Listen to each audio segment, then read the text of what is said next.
Hi friends, Mukhtar Joshi या व्हिडिओमध्ये आपण रायगड जिल्ह्यातील तसंच मुंबई आणि मुंबई उपनगर जिल्ह्यातील ज्या काही महत्त्वाच्या लेण्या आहेत त्यांची माहिती पाहणार आहोत. आणि लेण्यावरचा हा तिसरा शॉर्ट व्हिडिओ आहे. याच्या अगोदरचे 2 व्हिडिओसुद्धा तुम्ही पाहून घ्या आणि व्हिडिओ शेवटपर्यंत पहा. या व्हिडिओला सर्वांनी लाईक करा. तर या ठिकाणी पहा, रायगड जिल्ह्यामध्ये सर्वात महत्त्वाची लेणी आहे ढारापुरी लेणी, जिला आपण एलिफंटा लेणी असं सुद्धा म्हणतो. आता ही आहे रायगड जिल्ह्यामध्ये, परंतु मुंबईपासून अगदी जवळ आहे. म्हणजे मुंबईचं जे गेट ऑफ इंडिया आहे ना, तिथून आपण बोटीमध्ये बसून साधारणपणे पावणे तासाचा प्रवास करून या लेणीवर जाऊ शकतो. या ठिकाणी सर्वात महत्त्वाचं काय आहे तर ब्रह्मा विष्णू महेश अशी त्रिमूर्ती शिल्प या ठिकाणी आपल्याला पाहायला मिळतं.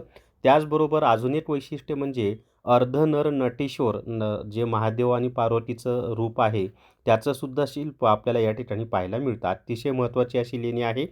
त्याच्यानंतर दुसरी लेणी आहे कोंढाणे लेणी, जी रायगड जिल्ह्यातील कर्जत तालुक्यातील आहे आणि कोंढाणे लेणी ही बौद्ध धर्माशी संबंधित आहे.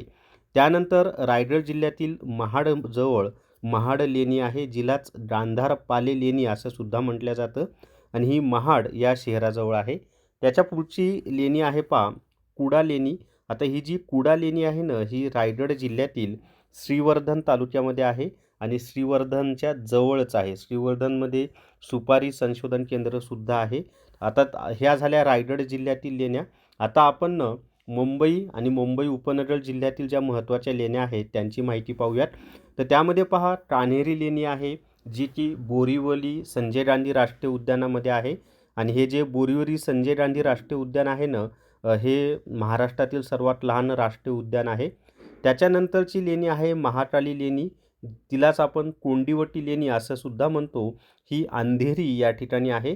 त्यानंतर जोगेश्वरी लेणी ही हिंदू धर्माशी संबंधित आहे. त्यानंतरची लेणी आहे पहा मंडपेश्वर लेणी, ही दहिसर या ठिकाणी लेणी आहे.